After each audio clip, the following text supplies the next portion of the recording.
Hola niños, con la idea de facilitar más su aprendizaje, he decidido grabar unos videos con las clases que realizamos en el colegio.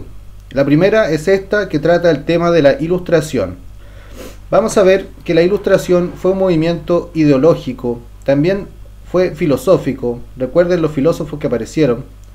También fue un movimiento que hablaba del racionalismo, o sea, del uso de la razón sobre todas las cosas. Vamos a ir viendo estos elementos, también la literatura, con libros, recordemos la enciclopedia, y otros elementos que se van a ir desglosando como el ámbito político. Ya, yo les voy a ir mostrando imágenes y vamos a ir haciendo la clase, para que ustedes lo puedan estudiar en sus casas.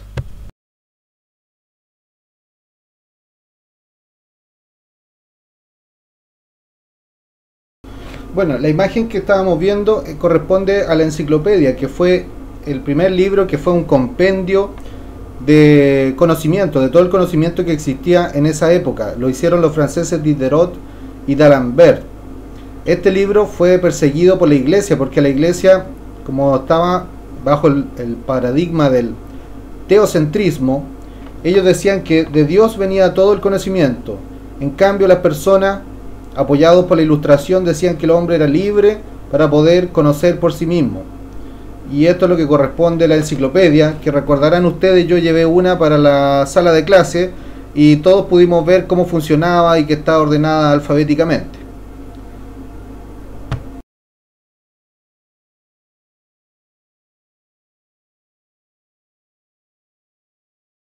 Después la imagen que les he puesto dice confianza en nuestras ideas.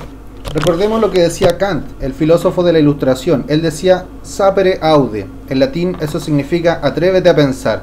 Los racionalistas se dieron cuenta que las personas podían pensar y eso les servía para vivir, para adaptarse, para resolver los problemas, para construir una sociedad mejor donde el hombre viviera con una mejor calidad de vida.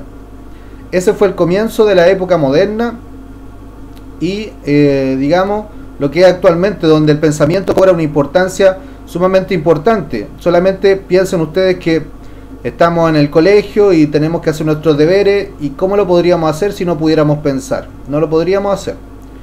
Ya, pasemos al siguiente elemento.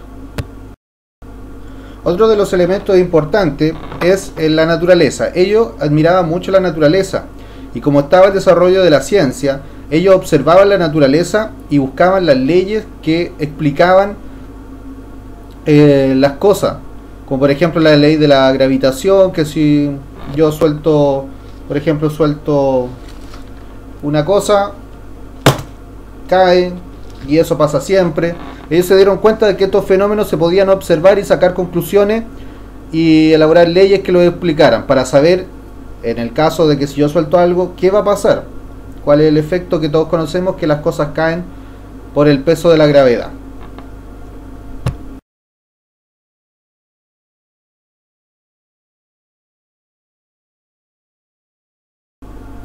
Otro de los elementos que está muy presente en esta época es el espíritu crítico hacia los sistemas políticos. Vemos que cuando revisamos el absolutismo con el profesor Barriga, veíamos que el rey concentraba todo el poder. Él tenía el poder ejecutivo, el poder legislativo y el poder judicial, y todo lo que él decía era ley. Ni siquiera había una constitución que donde estuviera escrita la ley para que nadie pudiera cometer abuso. Bueno, los filósofos que aparecieron en esta época, tenemos el caso de Voltaire, tenemos el caso de Rousseau y de Montesquieu. Ellos decían que no, que esto estaba mal, que la soberanía no estaba en el rey. Recordemos que la soberanía en la teoría del derecho divino fue dada por el mismo Dios a los reyes, sino que ahora la soberanía estaba en el pueblo y el pueblo debía organizarse. Por ejemplo, Rousseau decía que debía existir un contrato social donde las personas libremente eligieran a su gobernante. También hablaban de que no debían cometer abuso los monarcas, que ellos podían sacar a los monarcas en el caso de que no tuvieran un correcto desempeño, y así. Todos estos cambios en el pensamiento se van a ver después llevados a la práctica en lo que serán la Revolución Francesa y la independencia de Estados Unidos. Eso lo veremos en las próximas clases, niños.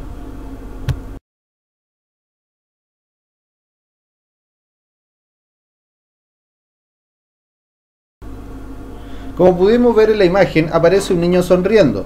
¿Qué significa esto? Significa que en este tiempo los filósofos, que eran las personas más inteligentes y los que se encargaban de pensar la sociedad, ellos decían que en realidad la única explicación del hombre, por qué o cuál era el fin del hombre, era ser feliz. Y por lo tanto la sociedad o el Estado debía garantizar la felicidad de las personas, no la felicidad, digamos, solamente del rey y los abusos del rey o las fiestas de los reyes, sino que esto debía estar abierto para todas las personas.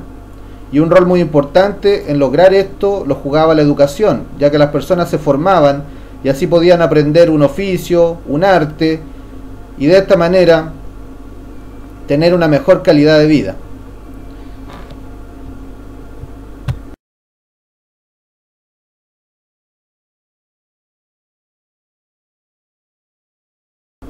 Bien, ahora vamos a repasar dos conceptos que son importantes porque nos explican cómo estaba organizada la sociedad. Primero, ustedes vieron que en la Edad Media había un teocentrismo. ¿Qué corresponde? Teo significa Dios y centrismo, que la sociedad está centrada en eso. Quiere decir que las relaciones religiosas gobernaban todo. ¿Quién tenía el poder? El poder lo tenían los reyes y la iglesia. La iglesia tenía el conocimiento, ellos copiaban los libros en la Edad Media y dirigían todo lo que era la sociedad. Si había una postura o alguna teoría que se opusiera, ellos la criticaban, y recordemos también lo que fue el Tribunal de la Inquisición. Después todo esto cambió con el humanismo, llegamos a la etapa de antropocentrismo. Y en esta época esto se notó mucho. ¿Por qué? Porque el sentido ya no estaba tanto en saber la Biblia o entender la Biblia o hacer las cosas de la Biblia, sino que más que nada en estudio del hombre y el desarrollo del hombre, tanto en el ámbito político, en el ámbito económico, en el ámbito social. El hombre cobra un rol importantísimo y toda la gente empieza a estudiarlo y a decir cómo se puede mejorar, qué cosas existen, se desarrolla la ciencia, todo en pos del desarrollo del hombre.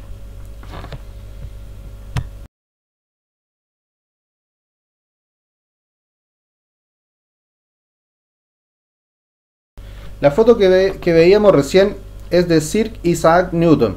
Él fue uno de los mayores físicos y desarrolló lo que es la física moderna en base a la experimentación y a la observación. Lo que ocurría en este tiempo es que empezaron a surgir muchos científicos y ellos empezaron a organizar en sociedades científicas, las cuales recibían donaciones y hacían estudios y trabajaban los principales problemas de la sociedad, como por ejemplo el tema de las naves marítimas o el tema de la artillería. Todo eso lo estudiaban para mejorar los dispositivos navales y así tener una mayor capacidad de ataque, de navegación, etc. Bien, niños, esa ha sido la clase del profesor Rodrigo. Espero que les haya gustado. Ahora el próximo capítulo tratará sobre el despotismo ilustrado. Nos vemos en esa clase. Que estén bien. Adiós.